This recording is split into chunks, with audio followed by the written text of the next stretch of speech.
guys have been as excited about this 21 F-150, or more specifically, the Power Boost Hybrid 21 F-150 coming out as I have. But if you're thinking about buying one, or maybe you've already bought one, stick with me to hear my thoughts and impressions on what you're actually getting out of this truck. So welcome back to the channel, and if you're new here, my name's Mason, and here at the channel we pretty much do anything Ford / automotive related, mainly Ford, because I am a senior master tech with Ford. This is what I do every day. I love it kind of for the most part. But if you're new here and you haven't already subscribed, go down there and hit that subscribe button, because you're going to get crazy useful information out of this channel. Unless you take the subway or ride a bike to work, this channel is going to help you fix your car. So go down there, hit that subscribe button, and make sure those bells are around for me. So America's best-selling truck got a huge revamp in 2021. Some things I love, some things I hate, especially from a mechanic standpoint. There's some things I really hate. But today we have a 2021 Power Boost Hybrid F-150. I keep saying hybrid because I feel like the Power Boost can be confusing on what it actually means. This is a hybrid. This thing has an engine, an electric motor, then a transmission. This thing is straight up hybrid. So you don't get confused. I want to make sure that we're clear from the beginning. There's two models in this F-150. There's the standard F-150 pickup truck that's always been the F-150. Then there's the new Power Boost or hybrid F-150. This hybrid F-150 comes with a high voltage battery pack, a big time electric motor, a gasoline engine, and a transmission. So you got all this in one. You got crazy power plant on this new thing. So I'm gonna try not to get too bogged down in the features and the details, because there's hundreds, maybe even thousands of videos out there about all the stuff that this thing has, because it has crazy amount of features on it. What I'm gonna try to do is just break this stuff down and that I've seen with it into a pros and cons kind of list. So in order for something to make it on the pros list, what we're gonna have to have is usability. We gotta be able to use it very easy. Reliability, how long is it gonna last, and affordability. I don't want you guys to buy these trucks thinking that 10 years, you can keep this truck for 10 or 15 years, and you're not gonna have any service bills, because that is not the case.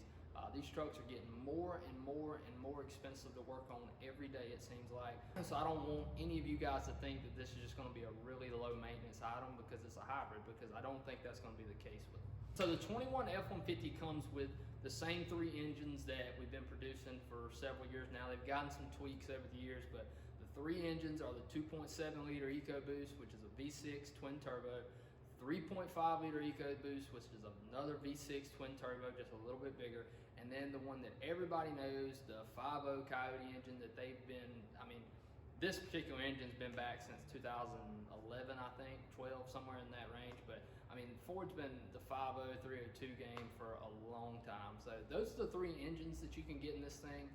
They come in both the Power Boost models and the normal models.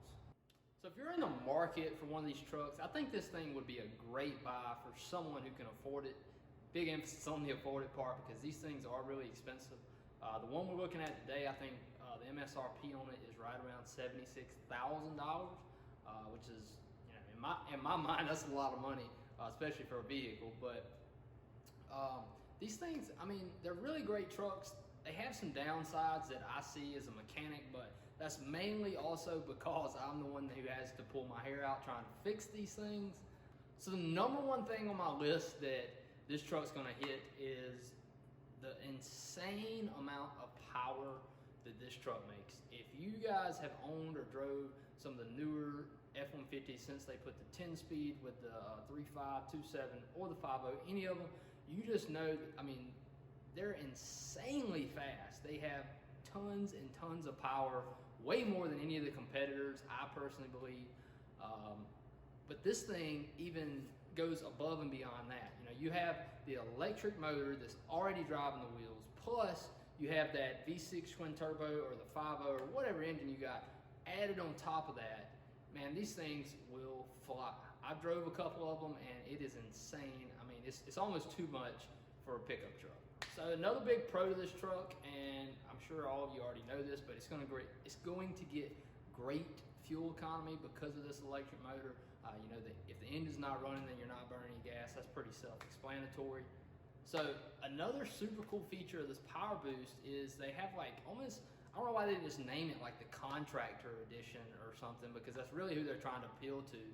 It actually has a small generator that they run off the high voltage battery pack, or I don't know if you really call it even a generator, but they have plugs in the back where they've had plugs on them for years, but they have plugs now that are 20 amp and 30 amp in the bed and inside the truck, where you could run things like, you know, your cordless saw. You can run things that tote a lot more power straight off of this truck without having to lug around that generator in the back. So that's a super cool feature that I liked about this truck. So for those of you that already own one, or maybe you went and looked at one, you already know this, but the interior of this thing is almost like, I call them spaceships, because it's just insane how nice they are. The door panels, they completely revamped everything. Door panels, dash, console, seats, the radio screen, everything. And if you sat in one of the higher models that has the big screen, I mean, it really looks like you're sitting in your seat looking at a flat screen TV. It's crazy, you know, it's crazy that they put this much into the interior of this truck, but that's just, you know, the way newer vehicles are going. They're going more luxurious and more luxurious and more luxurious, which can be a real pain in the neck for us mechanics, but I think I'm gonna put this one on the pros list just because of how nice the interior is on them. It is very, very nice. So I know I said I wasn't gonna talk a lot about features, but there's just a couple of them that I cannot leave out of this video.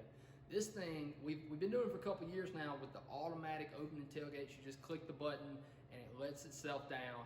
Now we finally have automatic closing tailgates. You reach under and push the same button and it lets itself back up and latches itself, which is really, really cool. You know, if you'd asked somebody 10 years ago if they were ever gonna have tailgates that open and close themselves, they probably would have said no, but you know, here we are, it's 2021, and we're doing the most. I don't know how else to explain it. So I don't want to get this part confused. When I say low maintenance, I do not mean service repairs, I mean maintenance. I mean oil changes, air filters, brake pads, and the reason I say these three items particularly is because this is a hybrid. Your engine is not going to run as much as it normally does, so oil changes wouldn't be as necessary, you know, every 3,000 or 4,000 miles like they would be in other ones. The air filter side, same thing. Engine's not running near as much, so therefore your air filter's not gonna get as dirty.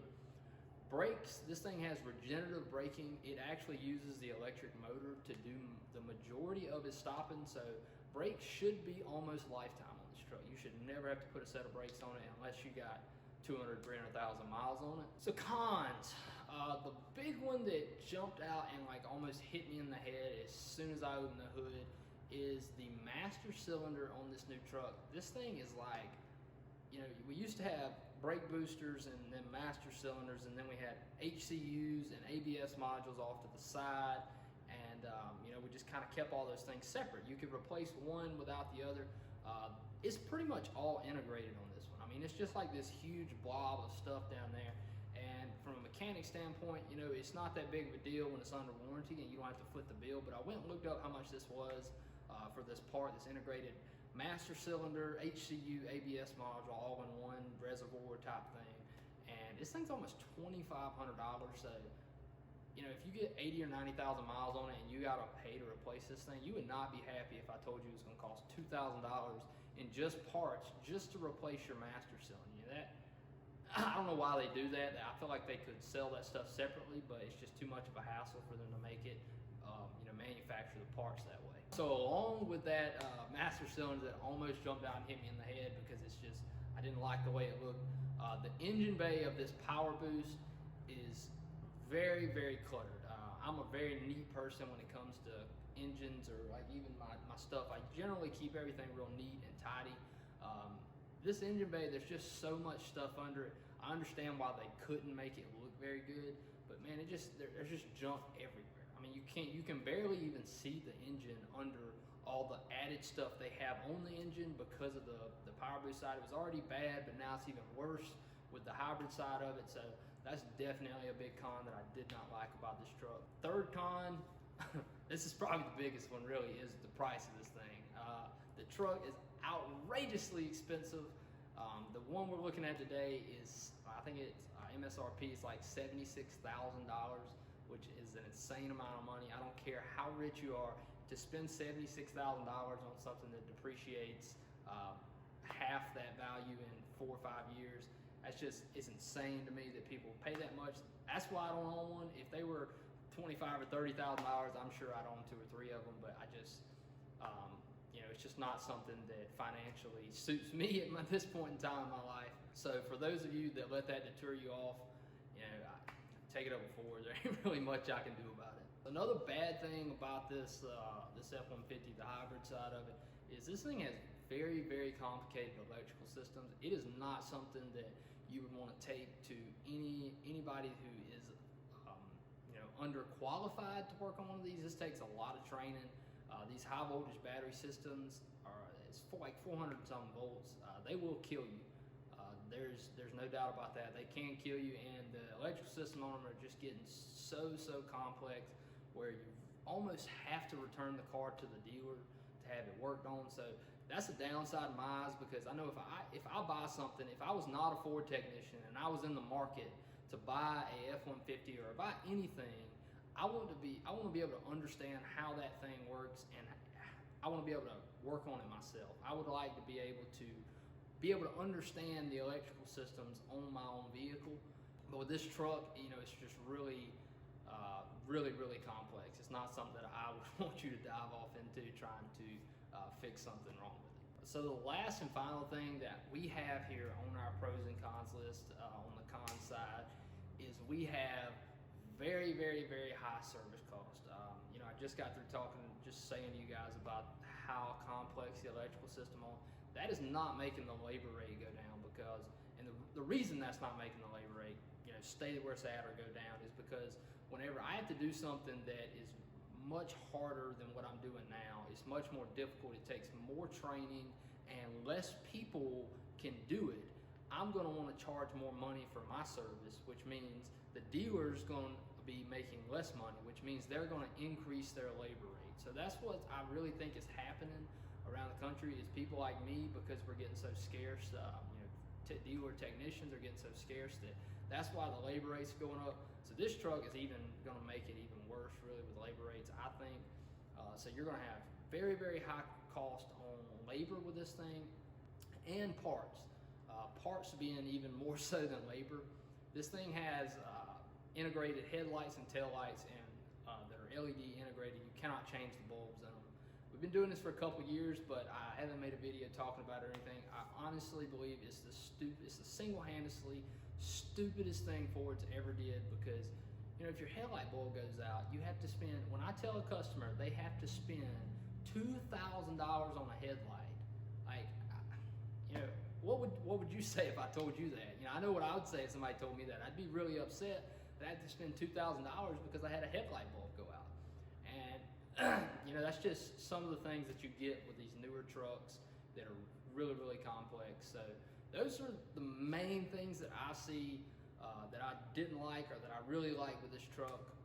We hadn't got to see a lot of them yet, just because they're so new. I hadn't had a lot tear up, but as they start coming in more and more with problems, I'm going to make sure I keep you guys updated on it. So if you're in the market for buying one of these trucks, I think they'd be a really great buy for anybody who can afford it.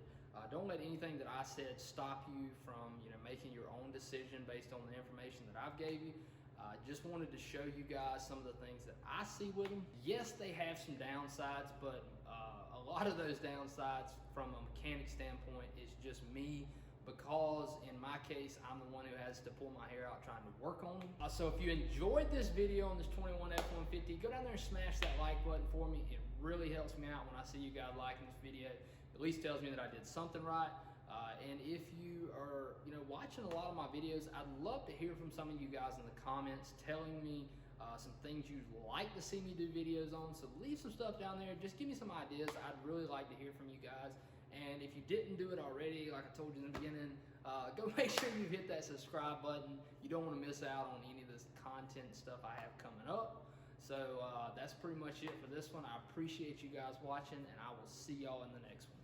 Peace.